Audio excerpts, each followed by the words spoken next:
I think I said this in reference to something else. I am self-initiated. No lineage controls me. Nobody ever came knocking on my door and said, you know, you shouldn't talk about this stuff. Nobody has ever done that to me. So I have the weird feeling, and I don't believe it, but I have the feeling that it's like I discovered it. Because nobody tells me, nobody comes over and says, hey, you're on our territory, or don't talk about that. Don't you know that we Mandayans have been doing this for 10,000 years? So, and I've been talking about it since 82 in public, and it's still a secret. It's still a secret. It's the secret that can't be told. And with that, let's now rewind this talk back to the beginning and join Terence and a few friends on a June day in 1994. And just for fun, try to recall what you were doing that month. Psilocin and DMT are not the same thing, and they don't actually degrade the same thing. So they are sort of like parallel pathways in the brain. DMT is by far the most dramatic of all of these hallucinogens. And in some ways, if we only had DMT, we could do just fine, thank you. I mean, it's clumsy in some situations, but it definitely takes you from A to Z with all the stops in between. It's also interesting in that it is so how can I put it, socially transportable, in that it only lasts 10 minutes. Well, so our critics can surely invest 10 minutes. I mean, it's not addictive. So what argument can there be against it? If you're going to take up the cudgels of drug oppression and lead a lifelong crusade against the evils of hallucinogenesis, surely you will not sully yourself too dramatically if you just invest 10 miserable minutes to try and understand the phenomenon from the inside. And of course, if we get that 10 minutes, we have it. Because this, I don't believe that this side of the yawning grave, there is a more dramatic experience that you can go through. I mean, maybe surviving the crash of a 747 or something, but these are high-risk activities. Smoking DMT is not a high-risk activity. To do the whole thing in 15 minutes, start to finish. And yet what happens is it is more dramatic than a flying saucer invasion. It takes you into a direct three-dimensional confrontation with an alien intelligence of some sort.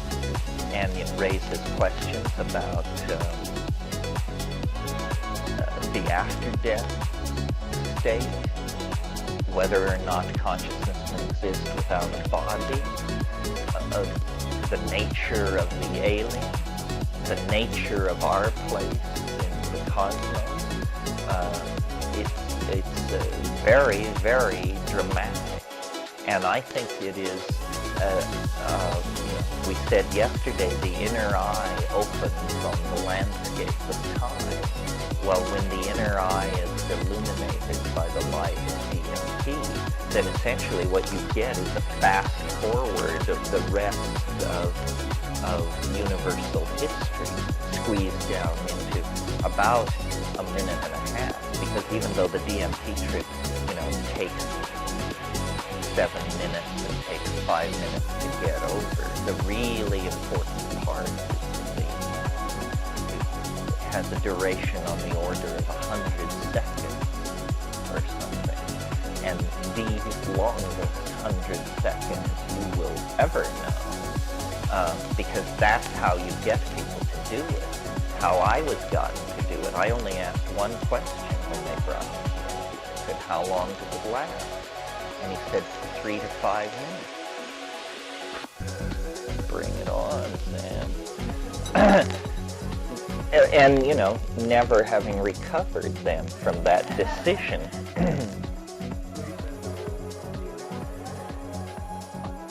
No, I don't know what they are. I mean, the thing that you see in DMT, I mean, what I've called the self-transforming elf machines, right, are, well, when you smoke DMT and you get a good hit, I mean, the leather-lunged hash aficionados among us really have a leg up in this department because they can simply take it and hold it, because it is very harsh and peculiar and somewhat synthetic tasting. It's a little like smoking a mothball. Have I done, right?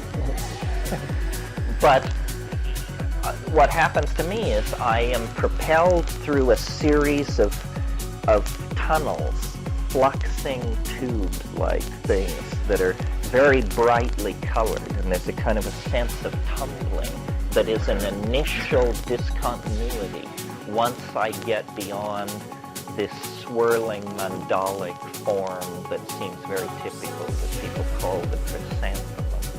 You sort of have to break through that. It's definitely a threshold drug. You have to get over a certain threshold, but if you do, hang on, Hannah, and it comes on in about 15 to 30 seconds, and you're propelled down this fluctuating colored tube, and your body feels strange, anesthetized, something. It's very hard to put your finger on it. And then I burst into a space where there is immediately a roar of welcome, and I'm in this domed, indirectly lit, comfortable place with ceilings not much higher than this and the walls pushed a little bit further out.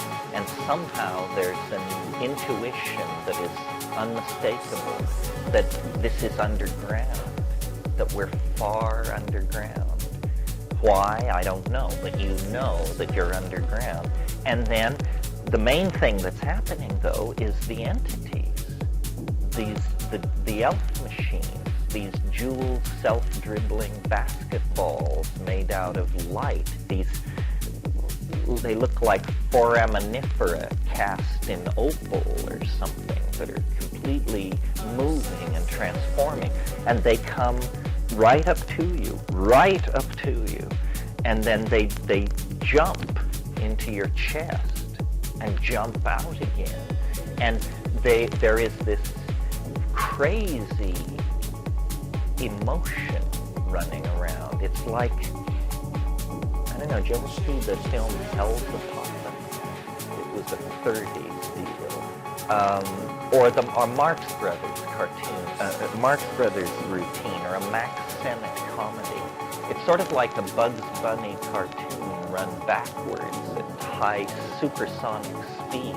There's all this jumping around and playing. They're playing. They're like kittens. Or, yes, sort of like kittens. And they're saying, we love you. We love you, buddy boy. And we're so glad to see you. And it's horrifying. It's horrifying because, you know, less than a minute before, you were with your scruffy friends in some room somewhere with the call due from your lawyer in 45 minutes and all this stuff, and then you did this drug. And it came on so fast that it's not like doing a drug. It's more like, did the apartment house blow up? Has there been an earthquake? Are we dead? What has happened? And these things are saying, forget that. Don't worry. Number one message, don't worry. Number two message, somewhat surprising, do not give way to amazement. That's what they say. They say, do not abandon yourself to wonder. Just pay attention. Because I'm like this. and you breathe and look around, and it doesn't go away. It's stable, and you think, oh God. You take your pulse is all right, and you're just like, Jesus criminy, I've done it this time. And meanwhile, these things are doing what they do. And what they do is they make objects out of language. They possess a language that you can see. And they make things with it. They're singing, they're punning. They're punning is what they're doing. They're able to make things which are both words and objects simultaneously. And they're producing these unbelievable puns. And they're showing them to you. And one of them will come scampering up, although they have no legs, and they're not, but scamper is the vibe. They come scampering up, and they say, look at this, and here's another one. No, me. They're elbowing each other out of the way. Look at this. And you, as you direct your attention into these things that they're offering you, then you realize why they said, do not abandon yourself to wonder. Do not give way to astonishment. Because what they're showing you is impossible. It's impossible. And as you look, you say, matter can't do that. Light can't do that. Because these things are morphing, transforming. These cross between Fabergé eggs and radiolaria and opalescent foraminifera and these complex mathematical, geometric things. Look at this. And then when they release these things, the things themselves are generating language, squealing and chirping and punning and humming and generating other objects. And this stuff is just accumulating. And they are very intent, and they say, do what we are doing. Do what we are doing. Pay attention and do it. And at first, and by at first, I mean the first 5 years of smoking DMT, every once in a while, it's not something you do very often, it was all going so fast, I was just like in shock. I was, in fact, too amazed to participate. And then high-dose mushroom trips and practicing the glossolalia and this and that, I got to the place where when I go in there and all this is happening, I feel in the bottom of my stomach, in the solar plexus, like a lump or a light or something, and it begins to move up. And when it reaches my mouth just snaps open, and I can do what they want me to do, and I can then join in the play and can make these objects. This is the glossolalia part of it. Glossolalia is not what it appears to the observer. It's some kind of activity where you masturbate the visual cortex or something like that. And as long as you do it, and as long as the drug stays at high concentration in the synapse, you're just ecstatic. And they're ecstatic. They're jumping up and down. Yes, he's got it, by gad, that's it. Pouring in all this encouragement and love and affection. And you're now, a minute, 2.5 minutes deep into this thing. And at that point, it just sort of like a shudder goes through it, and it kind of pulls apart and falls down and moves back and melts and drifts away and evaporates, and any number of other words used to describe dissipation. And then you open your eyes, and your friends are there. Granted, they appear to be beryllium mantises of some sort, but nevertheless easily recognized as friends and neighbors. And though you are more loaded at that moment than you have ever been in your life, you feel perfectly confident to proclaim, I'm down. Because you are down. Because compared to where you were 20 seconds earlier, the fact that your friends look like polished mantids and all the rest of it is utterly mundane and trivial and gives you no problem at all. You just say, thank God I'm back in the real world. And then over the course of the next 3 minutes, it just goes away.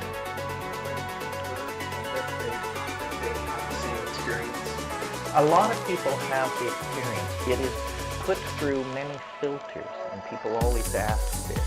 And I think two things are critical here.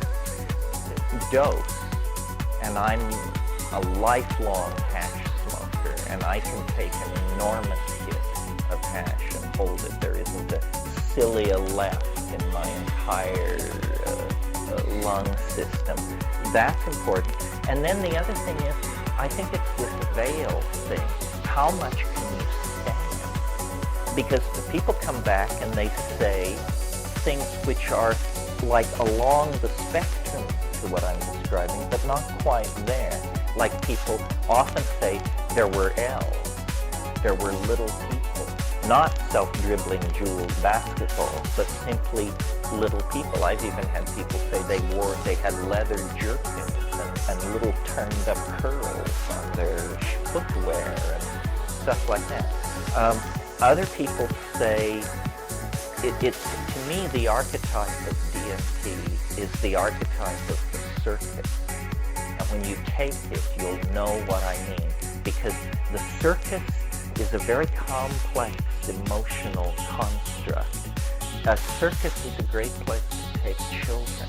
They love circuses because of the clowns and the animals and the colored costumes and the moving lights.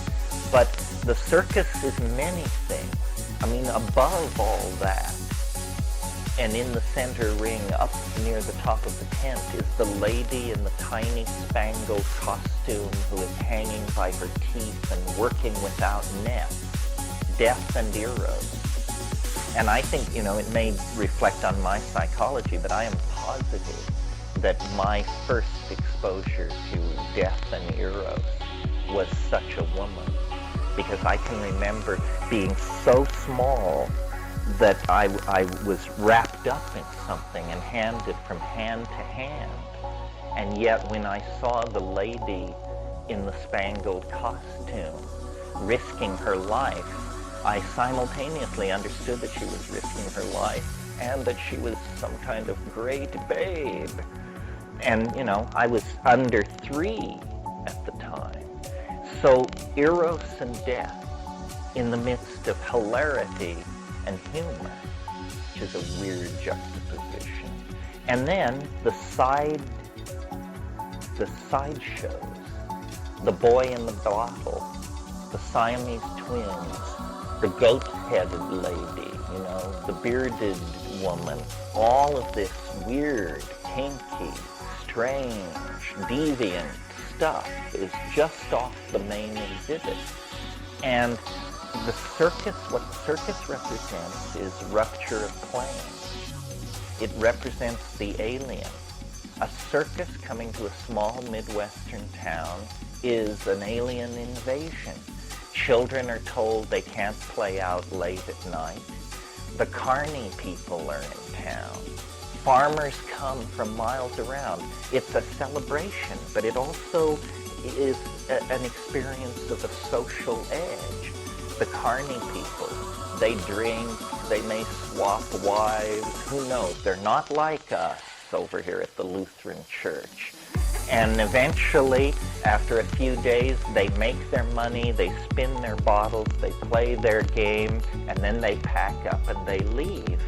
And every child worth his or her salt wants to run away with the circus. Of course, because the circus will take you to another world, a world completely different from the humdrum Kansas that you're living in. If any of you are film fans, Federico Fellini had a wonderful affection for the circus and clearly saw it in this way. not only the Circus of Amarcord, but the Circus of Roma, Satyricon, Casanova. I mean, over and over again, Fellini, he was doing this. He was an impresario. He was a master of magic and effects. It's this idea that there's a world right next door, literally one toke away, that when you lift the veil, then the screaming elf hordes come bounding in. And when I did it, I was a fan of Sartre and Camus and Jean Genet and situationalism, all this weird kind of European 20th century spun down, tired out stuff. I was not a believer in hell, let me put it that way. And it just instantly settled a whole bunch of questions that I had been looking for answers for in the psychedelics. But in the other psychedelics, it was like always running through my fingers. You know, it is the imagination, it's mind, it's me, it's like a dream. With DMT, the conviction is unescapable that, my God, this is real. It's more real than this world. This world is like a shimmering hallucination compared to the DMT world. And as to what it means, I'm not sure. I mean, I took pure DMT with me to the Amazon on one of the trips and got out with the ayahuasqueros and turned a couple of these guys on to this. And they were, number one, appalled, and number two, said, it's ancestors. It's ancestors. I mean, didn't we tell you that we do it all with the ancestors? Well, that is, strangely enough, the conservative analysis. Because look at what you've got. You've got some kind of intelligent entity, not made of matter, made of light, able to communicate with English-speaking human beings, sort of, meaning with this visual language. Well, so it's either, if we put aside the figment of your imagination theory, which seems a little pallid at this point, then it's either an extraterrestrial, a true extraterrestrial, and that's possible. I mean, think about it for a moment. If you were an extraterrestrial of great sophistication and skill and technological power, and you wanted to contact and interact with human beings without alarming them or setting off a historical crisis on their planet, how would you do it? I think you would hide yourself inside an intoxication. Because as we know, if you meet somebody and they tell you they were drinking heavily last night and they saw pink elephants, only a mad person calls the zoo to find out if any elephants have escaped. That's ridiculous. No, we don't take seriously reports of pink elephants because they are associated with intoxication. Well, if you wanted to disguise and hide yourself in the detritus of this world, in a place humans would never ever take you seriously, then just slip in between the pink elephant and the something else in an intoxication. So that's one possibility. True extraterrestrial with some kind of mentalist technology, that where what we think of as a drug is for them a communications network. Or it could be a parallel continuum of some sort, not exactly made of matter. But how weird that the way you get from this world to that world is by using a drug. But maybe that's not so weird. Maybe the idea that you would climb in an H.G. Wells style machine and push a button is just absurdly 19th century and naive. But the more conservative position, since we've never discovered extraterrestrials or dwellers in parallel continuums, and since these things, they are alien and yet not alien. They are alien and yet the alienness is pervaded with a real sense of familiarity. So I think that what they are is souls. And this is what the shamans in the Amazon said they were. They're souls. And that what we're seeing is an ecology of souls. And, you know, it took me the first 16 years of my life to fight my way free of the Roman Catholic Church. And I'm appalled that life's intellectual adventure has brought me back to the point where we have to talk about souls. But hey, once you've been there, once you've been swarmed by a mess of them, your view on this subject changes. And I think it's very interesting news. I don't know. Well, it's like dying, sort of. And I, at one point, had an opportunity to turn on a Tibetan monk to these things, a Tibetan Lama, not a Budweiser Lama, not one of those people, a real Lama. And he's since died. He was ancient then. In fact, I was afraid it might kill him, but he said it didn't matter. But he said, after it was all over, he said, those are the lesser lights. He said, you cannot go deeper into the bardo and return. He said, if you go deeper into the bardo than this, you will sever your connection to the body. And so essentially what he was saying was it's a near-death experience. But it's a lot weirder than the near-death experiences being popularized on daytime TV and in the New Age press, which are all about welcoming relatives, holding out their arms and beckoning. This is not welcoming relatives we're talking about here. I think they are souls, but I don't think it's Aunt Minnie and Uncle Ned. I don't think it works quite like that. One of the very weird things about the DMT place that I go, and I've done it many, many times in order to build up an image of what it is. And the image that comes to me is that, I've already mentioned this thing about how it always reveals itself through veils. It never shows you what the real action is. The vibe of this place that I go on DMT is, it's a playpen, what it is. And these self-transforming elf machines that we're going into such an ontological swivet about are nothing more than toys. That's what they are. They are designed to amaze and amuse me. Someone with a very deep insight into human psychology created these things, and they're nothing more than the equivalent of taking plastic shapes strung on a string and hanging them over a bassinet so that an infant can begin to bat at them and coordinate eye, hand, distance, this sort of thing. The feeling is not only of a playpen, but of a maternity ward. That you're being born, and you're being born, and there's a lot of, what ayahuasqueros call little doctors, is what they call the things they see on ayahuasca. There are a lot of little doctors in this weird underground space, and they're waiting for you. And because you only stay 2 minutes, it doesn't get too out of hand. Because what can happen in 2 minutes? You see, you look around, they show you some toys, they tell you you're a fine fellow, they tell you not to worry, and the interview is over. But what if there was no going back?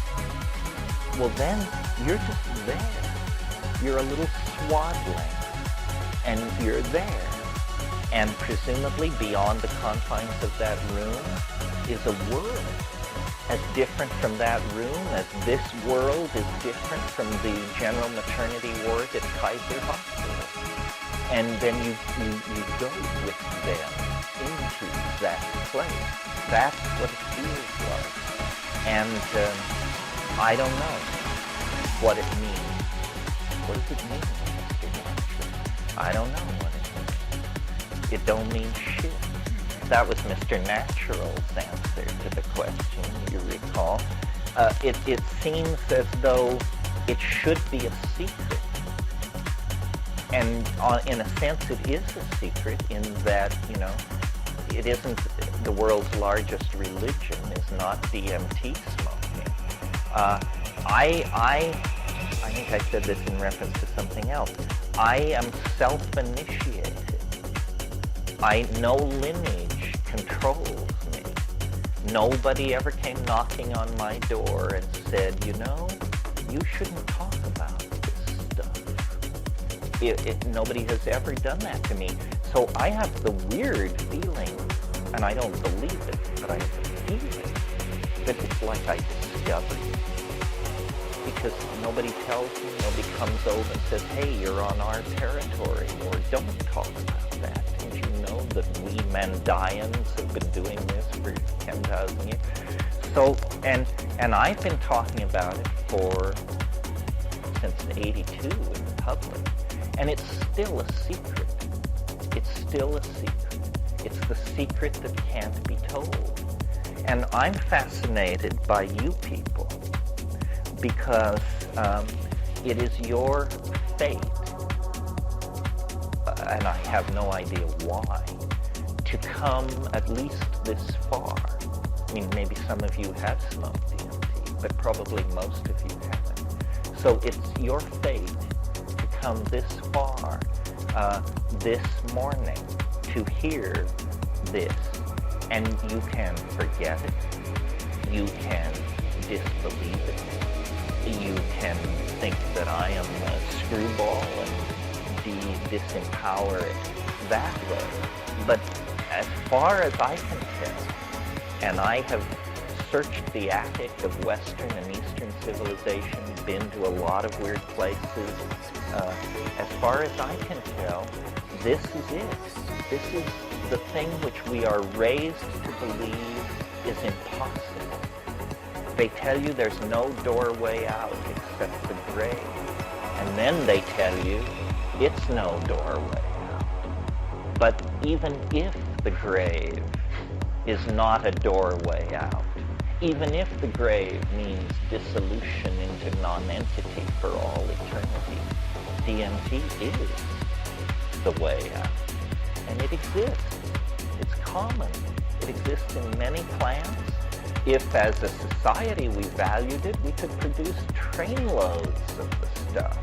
It's just a trivial, ordinary chemical of some sort.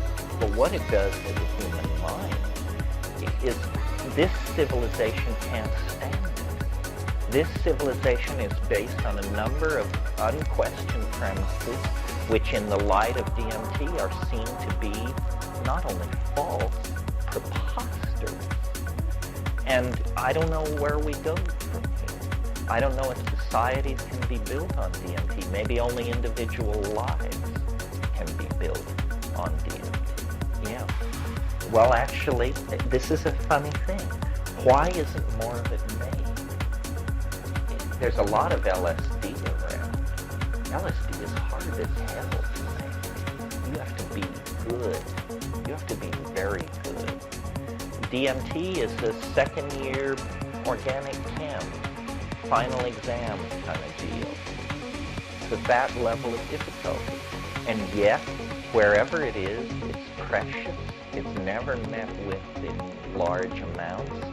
And it doesn't seem to behave like an ordinary substance. You would think something with this amount of hype behind it would make somebody rich. Somebody would say, well, by God, I'm going to make 500 kilos of that and spread it from Singapore to, wherever, and make a killing. It's never like that. If you find somebody who has some, they have a tiny amount. And I should make the final point, I suppose. This is not something completely alien. The chemical I'm now talking about, the experience is plenty alien. The chemical occurs in your own body. It occurs in the human body, in the human brain. No one knows what it's doing. But I think that dream, because the DMT actually not only occurs in the human brain, but it occurs in higher and higher concentrations as you ascend the primate phylogeny.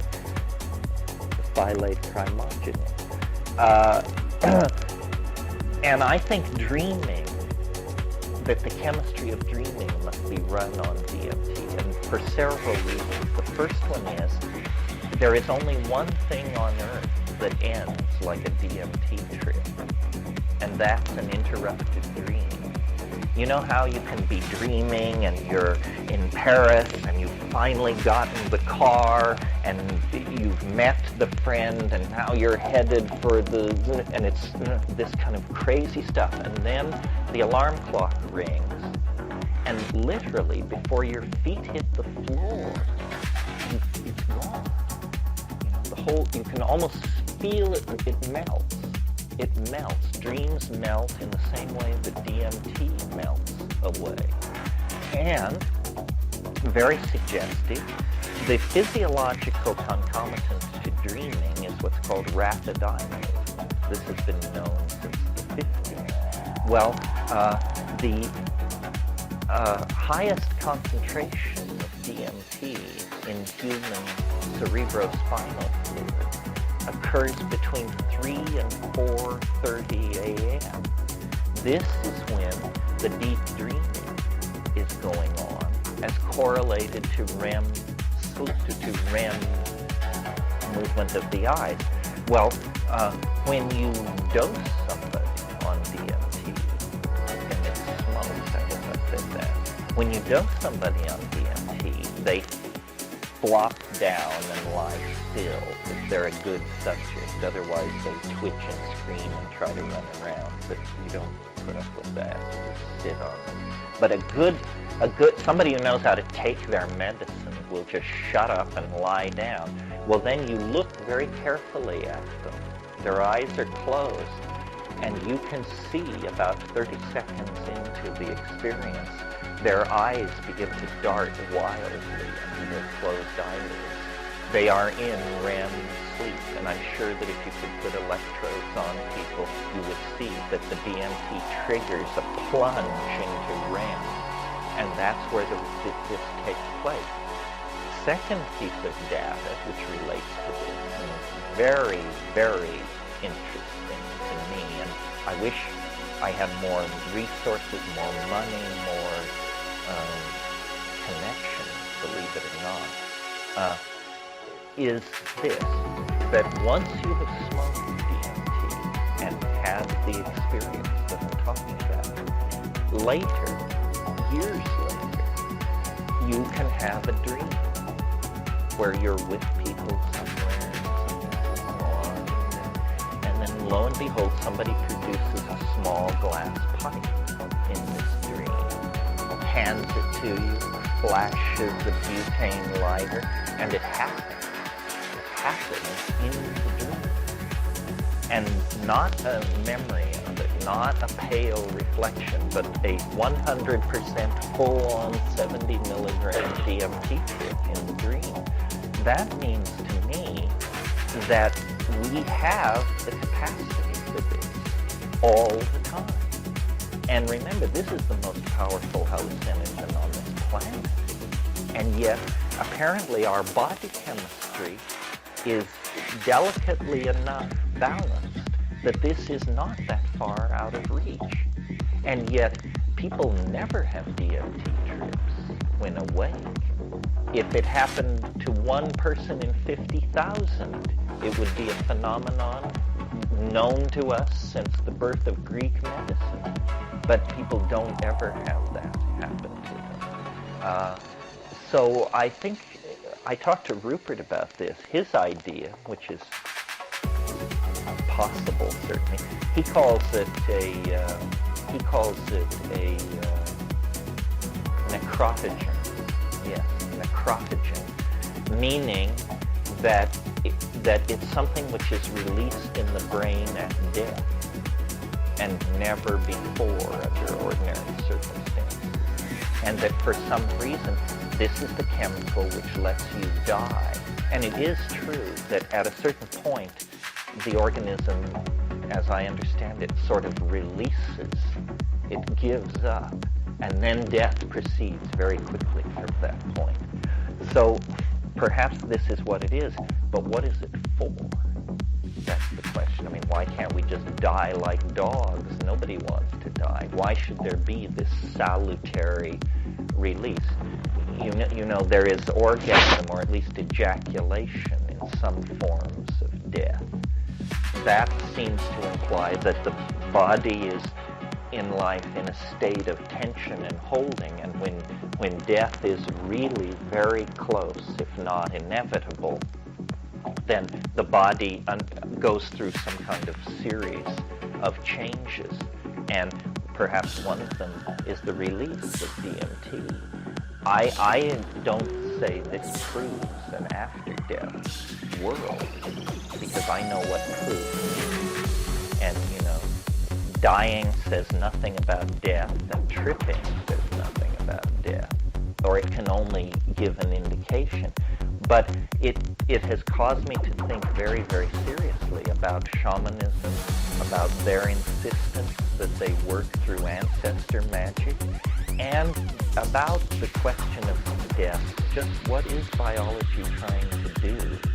And what is the nature of our form? Metabolism, we come into being with a morphogenetic program, and by eating, first our mother's milk, and then pablum, and then the stuff of the world, we stabilize the form.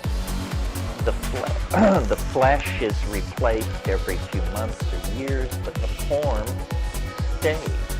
Over a long period of time, the form sort of withers and hunches and wrinkles, but it's recognizable. 70 years after birth, the person is still recognizable, the little girl or boy that they were at 5 years old in most cases. So then at death, the form fails, and metabolism fails, and you no longer are maintained far from equilibrium in what's called the living state.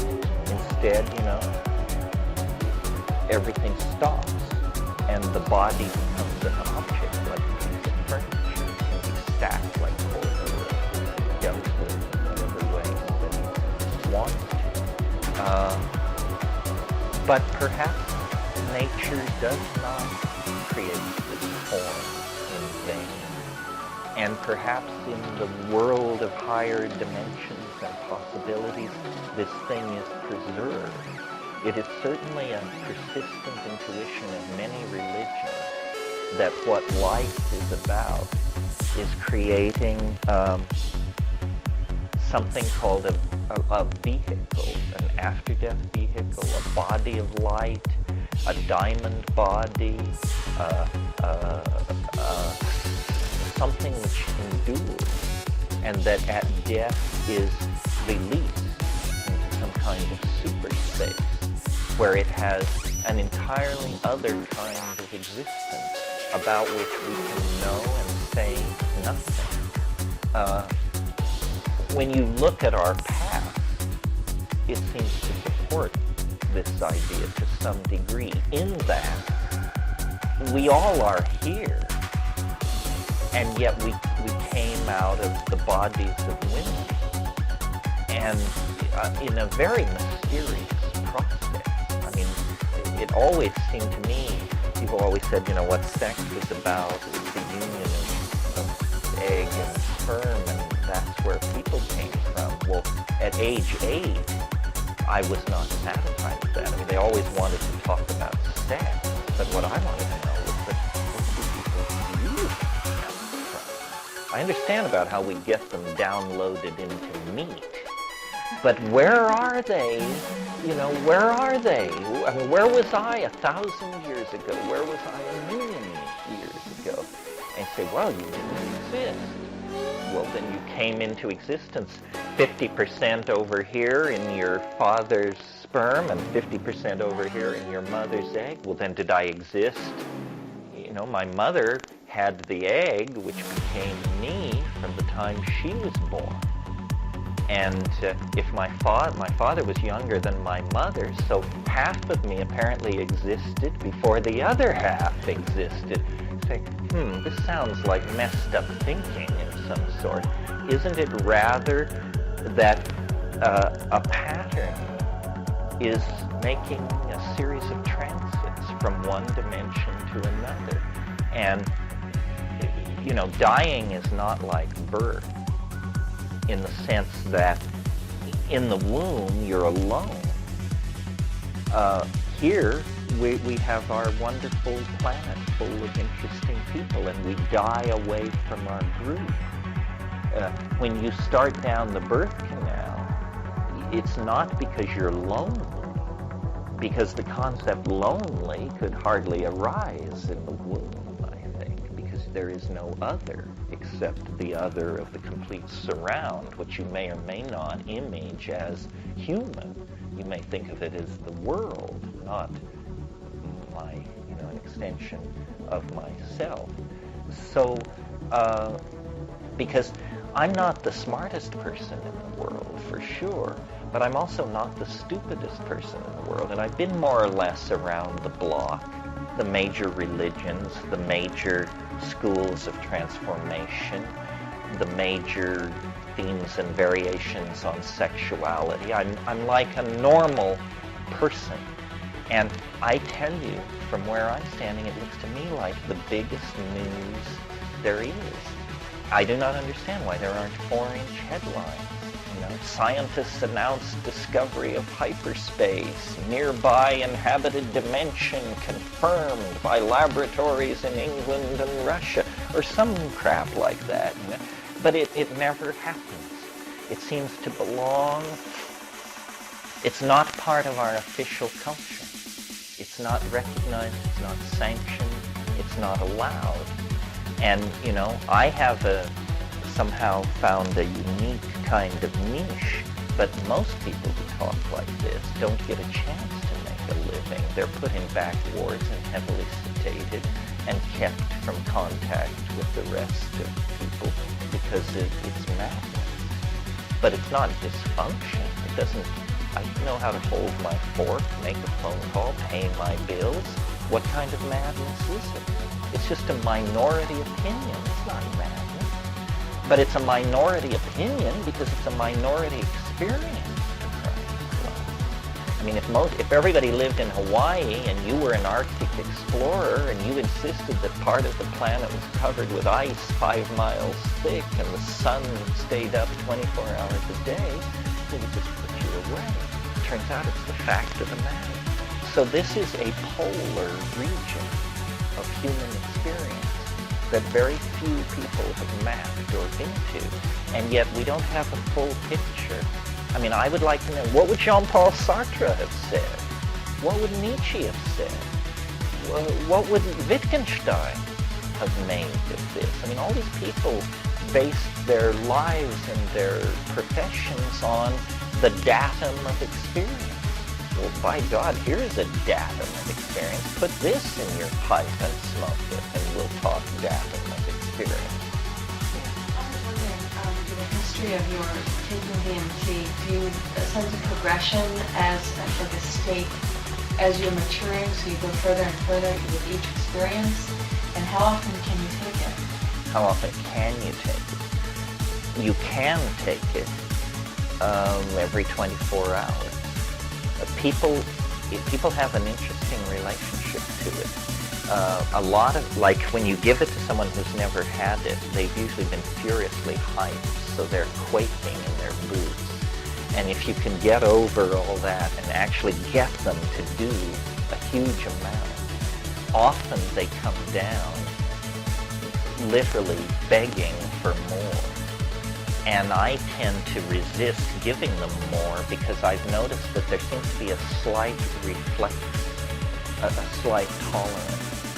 The second flash, if you go into it immediately, is not as strong as the first. But that person who came out of it clawing and begging for it, 24 hours later, if you offer it to them, they may hesitate. They may even take a pass. because, as I've always said, it's the implications of it. And you don't get the implications together in the first 5 minutes. You say, my God, what was that? Well, and then you sit down under a tree somewhere by yourself and try to answer the question, what was that? And it makes your hair stand on end. Was I dead? Was I in the presence of extraterrestrial minds? Did that really go on? Was it really real? And so there's a kind of a reluctance to do it. It's like jumping off a cliff into cold water. You really have to screw your courage to the sticking point. And I don't know why that is, because every time I do it, I'm absolutely delighted. And I have immense resistance to it. And every time I do it, it's just like, yes, I remember. And they scream in greeting. I mean, they just turn out by the dozens. Say, here he is, tremendous, you send so many, you come so rarely. Well, let's get on with the show. And then, the Fabergé eggs, the dance, the whole thing. It's boundary dissolving is what it is, and we have a real aversion to that. When the boundary that's dissolved is serious, we have a real aversion to it. And the other thing about DMT that's fascinating, that I should have mentioned, I suppose, is that we associate these drug experiences with slight alterations of our judgment. When you drink liquor, you become socially capable of taking risks that you wouldn't ordinarily take. I'm speaking of guys now. In other words, the liquor slightly changes your judgment about what is proper and what you can get away with and so forth and so on. The strange thing about DMT is it doesn't affect your mind. It does not affect your mind. So you come into that place neither happier nor sadder than where you left. You are not stimulated. You are not depressed. You are not anything different. You are exactly the same person that you were. And yet the world has disappeared. It's been completely replaced. 100% swap out. And here you are in this elf nest. And if you were on ketamine and you were to wander into this elf nest, it would just be fine, because everything is fine on ketamine. The first thing you notice when you do ketamine is that you stop worrying about the fact that you just did ketamine. That, it impairs your judgment, in other words. Or maybe it doesn't. Maybe it's appropriate to not worry on ketamine. But I like to keep my wits about me. And on DMT, you keep all your wits about you. It isn't about you. People say, well, I'm depressed. Should I do it? Or I just had a big fight with my girlfriend. Should I do it? What difference does it make? Who cares about you and your problems? And it's not like that, It's what it is. And you can have it or not have it or whatever. It's very, very convincingly another place. And that's startling. I always close my eyes because I want to see inside. If you keep your eyes open, it's plenty peculiar.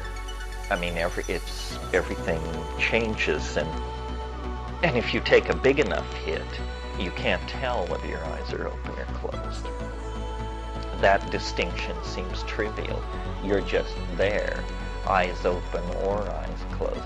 But I like to do it on a sunny hillside, outside. It's the only one of these things that I like to do in light. It'll work in darkness, but light is spectacular. Just lie down on a sunny hillside, calm down, breathe deeply. If you've had to climb to get to where you are, breathe that all away. You want to be absolutely calm and still And I do it alone because I make strange noises and stuff, and I don't want to be interrupted, critiqued, helped, or any of that malarkey. And then I just do it. And there's nothing like it on this planet. And the puzzle of it is, there's nothing like it in human history. No secret society, no Gnostic cabal, no group of Talmudists or Tantrics, I think, ever came near this. There may be other mysteries in this world that I know nothing of, that are in fact the private and closely guarded property of these lineages and all that. Who knows? But this was the Hope Diamond lying around unclaimed, just sitting on the surface. You said that there was rapid eye movement, which sounded like it was almost like a level of sleep, but it sounds like you're describing what would be like lucid dreaming. Like you're lucid awake dreaming. sleep. Yes. So you did come away conscious of what the experience was. Well, you do, sort of, but like dreams, it's very hard to hang on to. You have to do DMT a fair number of times to build up any notion of it. It's very interesting. At minute, I mean, somebody smokes it, right? At minute 3, they can't speak. At minute 7, they can't stop speaking about how absolutely amazed, appalled, and exalted they are. And at minute 12, they can't remember what they were talking about at minute 7. And you finally, a half an hour after doing it, really the only impression most people have after the first time is they say, it was the weirdest thing which ever happened to me, and I cannot remember anything about it. It's like I think, physiologically speaking, there's no transcription of short-term RNA into memory. Its memory can't hold it.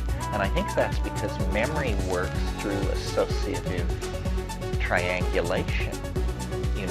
This car looks like that car, this city, Lisbon reminds me of San Francisco or Rio. But if you have an experience that's utterly outside category, you have no triangulation. You can't say. And I am very aware, when I tell the story of the self-transforming elf machines and the glossolalia and all that it's a kind of a lie. It's not true. But it points toward a truth that can't be told. 70 milligrams, and then what happens is you have to take several hits. Well, it depends on your sensitivity. This is another thing that needs to be studied by science. Some people seem practically on the brink of it.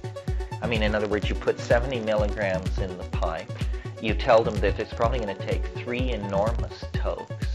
Well, they get halfway through one shallow toke, fall down, speak in tongues, twitch, moan, flail. It seems inappropriate to suggest that they do 3 more tokes. So,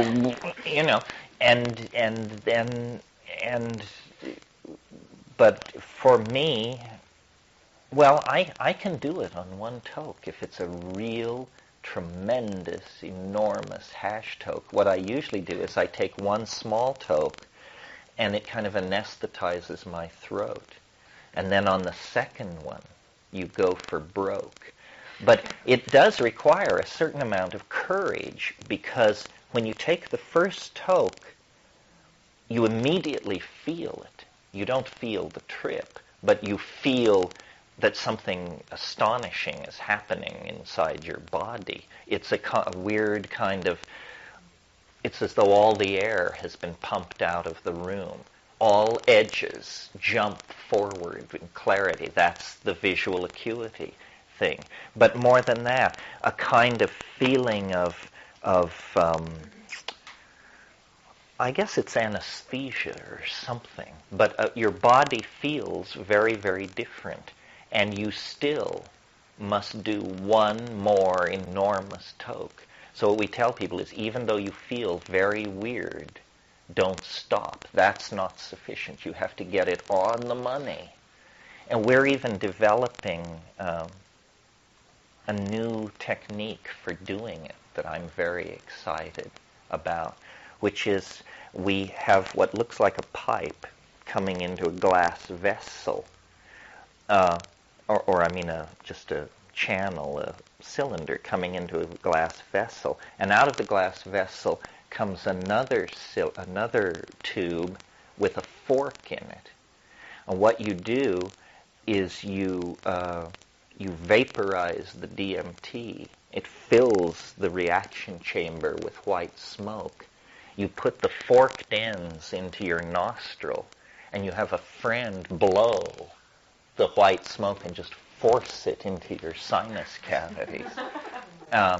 This is an adaptation of the Yanomamo method, but they use woody. It's like sawdust. It's very, but this is profound. So those 3 hits you would find in the 70 milligrams. 70 Yeah. milligrams would produce 3 good. Yeah, what you do is you measure the 70 milligrams and you put it in the pipe, and then you try to smoke the pipe until either you get it all or the pipe falls from your hand. And what I do when I turn people on is I try to get them to do 1 or 2 tokes or 3, whatever it takes, till they flop back and they present. You can tell whether they're getting off or not. And then the minute they flop back, I look at the second hand of my watch and I count 30 seconds. And then I say in a very quiet voice, "Do you want another hit?" And if they sit up unaided, I'll give it to them. If they can't sit up, then I figure no matter what they say, they're out of bounds. And sometimes it takes it. There is a resistance there, but when you punch through, it's pure high vacuum on the other side. It just sucks you right in. Doing it? Well, actually, yeah. Well, I have tapes. I've never published tapes of me actually loaded, but because they're low quality, made on some little. I had a period where I would take very high doses of mushrooms, like 8 dried grams, and then smoke DMT on top of it, and that all went on in a tent in the Hawaiian rainforest. And I had a little recorder with me. But it's interesting. The glossolalia as to what it sounds like this.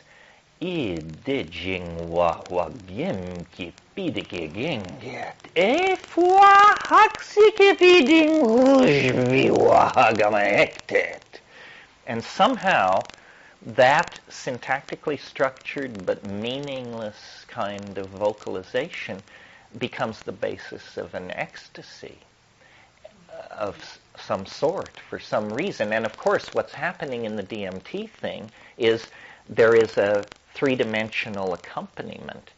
You hear sounds, but the person making the sounds is seeing what they're making. They're not hearing. The sounds are incidental.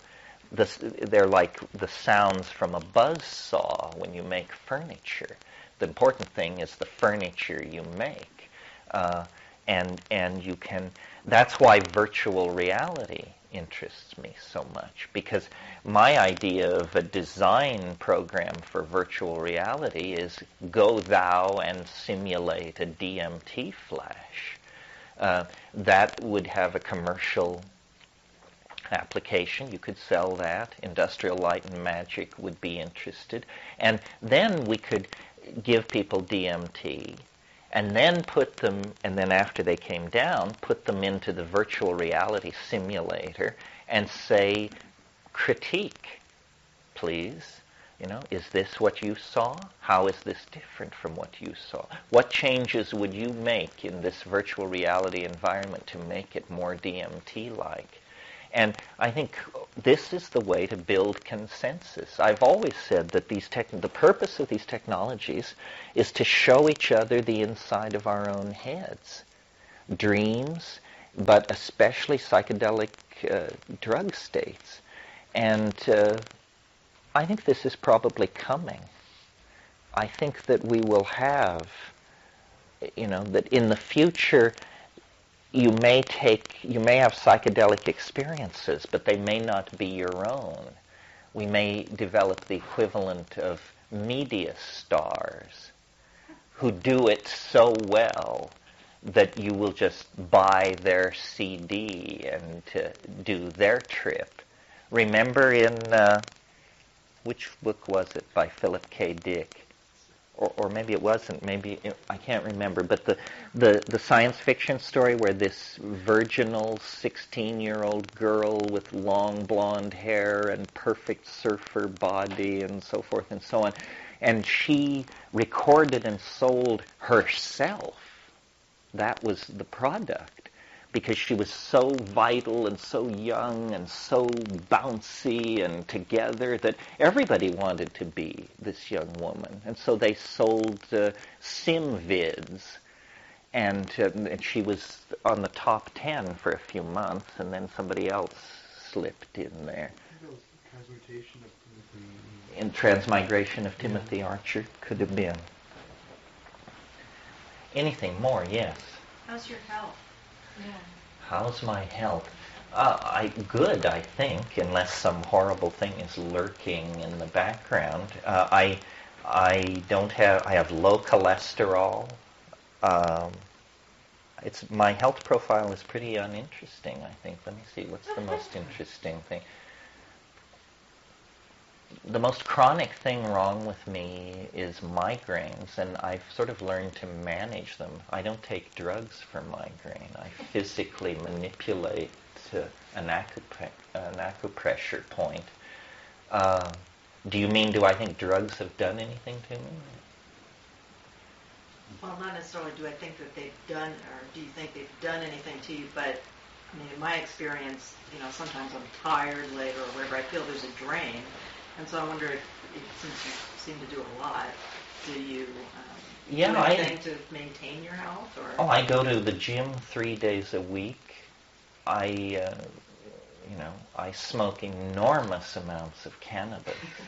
I mean, I just always have. No, I think I'm pretty healthy and fairly ordinary. It's a somewhat sensitive question because at one point Dennis claimed that the only thing that would ever happen to me was that my hair would get white. And I'm waiting for some other sign, not sure. No, I don't think if the core of your question is, do these drugs pose a problem to health? I don't think so. The only possible problem to health that any of these drugs might pose is I do wonder about the act of smoking cannabis. But one can eat cannabis and meet all the objections to it and still be loaded to the gills. So that's a delivery problem, not a problem inherent to the drug. It isn't the cannabis I'm worried about, it's the tars. And there are no tars if you eat it. So, and then in most places in the world where it has had a long history, it is eaten. Opium as well. Opium was not smoked in the Orient until tobacco was introduced. It was always, you took a little pea-sized piece of opium and dissolved it in wine or a cup of tea. And that's the classic. And hashish was eaten in most cases up until the late 19th century. Again, the influence of tobacco brought on the tendency to smoke these things.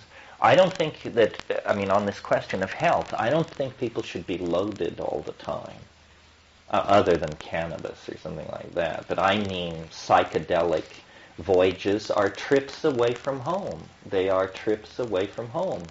and we go away from home if we're able to afford it several times a year. That sounds about right. The other thing I'm no fan of, and I suppose I should say it and then let you go, is I do not believe as a rule, I mean, I would break the rule in some cases, but as a rule, I think it's bad to combine drugs. If very little is known about these drugs, 1,000 times less is known about what happens when you start combining things. And, I know people who are really druggy. I mean, I know people who say, well, we got together last night and we smoked a little dope and then dropped some MDMA and somebody had some 5-MeO DMT and after that we used the ketamine to kind of mellow it out.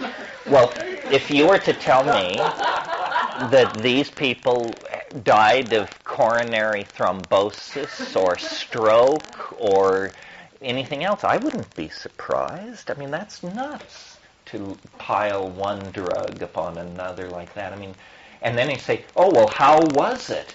Say, it was far out, man. Whoa, my God, I would certainly hope so. We're not likely to revisit that combination anytime soon, so I hope you took good notes. No, I think high doses of pure compounds, high doses, heroic doses, find out the LD50 for the drugs you're interested in so that when you're in there and your mind tells you, well, now you're going to die, you can at least have a dialogue with it about how that's impossible because you only took 1/200th of the lethally effective dose. If you don't know what the lethal dose is and your mind starts telling you you're dying, you're just its creature to play with. So it's very important to inform yourself of the pharmacology, the botany, the ethnomedical dimensions of these things, the physiological presentation of the state, the anecdotal accounts of what goes on, and then do it, and do it right. Do it on an empty stomach, in darkness if that's indicated. And this whole thing about the guide, if you're not familiar with these things, you need a sitter. But a sitter is not a guide. A sitter is to call 911. And guides, anybody who tells you they're going to guide you, doesn't know the territory. Nobody can guide anybody else. They're just there to reassure. If I have a sitter, they're at least one room away, and I have a little Tibetan gong or something, and they can pop their head in if I ring it. But I don't like being around people when I'm stoned, and I really don't like being around stoned people when I'm stoned. No, pot is like cold water. But the reason I don't like to be around people when I'm stoned and they're stoned is because I worry about them. If I take 5 grams of mushrooms and somebody else takes 5 grams of mushrooms and we're lying side by side in a darkened room, I'm worrying about them. I'm listening. Can I hear them breathing? Mm-hmm. Can I hear them breathing? Well, say I can't. Well then, but maybe they are breathing. Well, but then if I bother them, maybe something really profound is happening to them. So then, and my mind just turns into a nattering moron of some sort out of worry for the other person and some weird sense of responsibility, usually because I'm the advocate, if not the provider. So, take all this with a grain of salt, process it through your own filters, proclivities, eccentricities, and so forth and so on. And let's get together at 4. Thank you. Thank you.